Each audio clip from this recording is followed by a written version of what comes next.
Hello friends, ഇന്ന് ഞാൻ വന്നിട്ടുള്ളത് ഒരു മീൻ മുളകിട്ടതിൻ്റെ റെസിപ്പി ആയിട്ടാണ്. ചെറിയ മത്തിയാണിത്. മത്തി മുളകിട്ടതിൻ്റെ റെസിപ്പിയാണ്. വളരെ സിമ്പിളായിട്ട് ടേസ്റ്റിയിട്ട് നമുക്ക് തയ്യാറാക്കാവുന്നതാണ്. വീഡിയോയിലേക്ക് പോകുന്നതിന് മുമ്പ് നിങ്ങൾ എൻ്റെ ചാനൽ ആദ്യമായിട്ട് കാണുന്നവരാണെങ്കിൽ വീഡിയോ ലൈക്ക് ചെയ്യുക, ഷെയർ ചെയ്യുക, സബ്സ്ക്രൈബ് ചെയ്യുക. അപ്പോൾ നമുക്ക് വീഡിയോയിലോട്ട് പോകാം. ഒരു കടായി അടുപ്പത്തേക്ക് വെച്ചിട്ടുണ്ട്. അതിലോട്ട് 1 ടീസ്പൂൺ വെളിച്ചെണ്ണ ചേർത്തിട്ടുണ്ട്. വെളിച്ചെണ്ണ ഏകദേശം ചൂടായി വന്നിട്ടുണ്ടെങ്കിൽ നമുക്ക് കടുക് ചേർത്ത് കൊടുക്കാം. കടുക് ഏകദേശം ഒന്ന് ചൂടായി വരുമ്പോഴത്തേന് അതിൻ്റെ കൂടെ തന്നെ നമുക്ക് ഉലുവയും ചേർത്ത് കൊടുക്കാം. ചെറിയൊരു സ്പൂൺ അളവിലാണ് ഞാൻ ചേർത്ത് കൊടുക്കുന്നത്, ഒരു പിഞ്ചായിട്ടാണ്. ഇനി നമുക്ക് കറിവേപ്പില ചേർത്ത് കൊടുക്കാം. എല്ലാം ഒന്ന് വഴറ്റിയെടുക്കണം. ഇനി നമ്മുടെ പ്രധാന ഇൻഗ്രീഡിയൻ്റ് ആയ ഇഞ്ചി വെളുത്തുള്ളി ചതച്ചതാണ്, അത് കൂടി ചേർത്ത് കൊടുക്കുക. ഇനി നമുക്ക് ചേർക്കേണ്ടത് തക്കാളിയാണ്. ഒരു മീഡിയം സൈസ് അളവിലുള്ള തക്കാളിയാണ് എടുത്തിട്ടുള്ളത്, അതുകൂടി ഒന്ന് ചേർത്ത് കൊടുക്കുക. വട്ടത്തിലായിട്ട് അരിഞ്ഞതാണ്.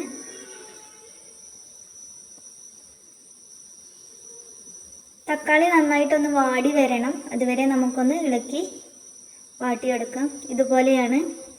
ഇനി നമുക്ക് പൊടികൾ ചേർത്ത് കൊടുക്കാം. ഞാനിവിടെ അത്യാവശ്യം എരിവുള്ള മുളക് പൊടിയാണ് എടുത്തിട്ടുള്ളത്. 2 ടീസ്പൂൺ മുളക് പൊടി ചേർത്തിട്ടുണ്ട്. 1/4 ടീസ്പൂൺ മഞ്ഞൾപ്പൊടി ചേർത്തിട്ടുണ്ട്. പിന്നെ ഒരു ചെറിയ സ്പൂൺ അളവിൽ 3 ടീസ്പൂണ് മല്ലിപ്പൊടിയാണ് ചേർത്തിട്ടുള്ളത്. കറി കുറച്ച് തിക്കോട് കൂടി കിട്ടാനാണ് ഇങ്ങനെ ചേർക്കുന്നത്. പിന്നെ ആവശ്യത്തിനുള്ള ഉപ്പ് കൂടി ചേർത്തിട്ടുണ്ട്.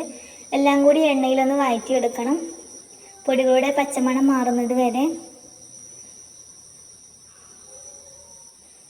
പൊടികളിലൊക്കെ എണ്ണ തെളിയുന്നത് വരെ ഒന്ന് വഴറ്റിയെടുക്കാം. ഇതുപോലെയാണ്. ഇനി നമുക്കിതിലേക്ക് 1 കപ്പ് വെള്ളം ഒഴിച്ച് കൊടുക്കുക. ഇത്രയും മതിയാകും. കൂടുതൽ വെള്ളം ഒഴിച്ചാൽ കറി അങ്ങ് നീണ്ടു പോകും. ഇനി ഇതൊന്ന് തിളച്ചതിന് ശേഷം നമുക്ക് മീൻ ചേർത്ത് കൊടുക്കാം. കുടംപുളിയാണ് ഞാൻ ചേർക്കുന്നത്. പുളി വേണ്ടവർ പുളി ചേർത്താൽ മതി. ചെറിയൊരു കഷ്ണം കുടംപുളിയാണ് ഇപ്പോൾ ചേർത്തത്.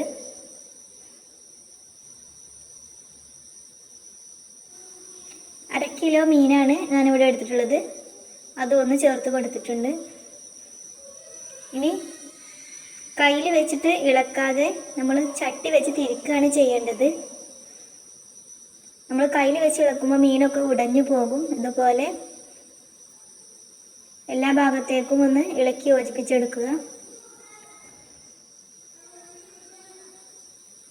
ഇനി നമുക്കിതൊരു ലോ ഫ്ലെയിമിലിട്ട് ഒരു 15 മിനിറ്റ് ഒന്ന് വേവിച്ചെടുക്കാം. ഒരു 15 മിനിറ്റ് ശേഷം നമ്മുടെ മീൻ ഇവിടെ നന്നായിട്ട് വെന്ത് വന്നിട്ടുണ്ട്.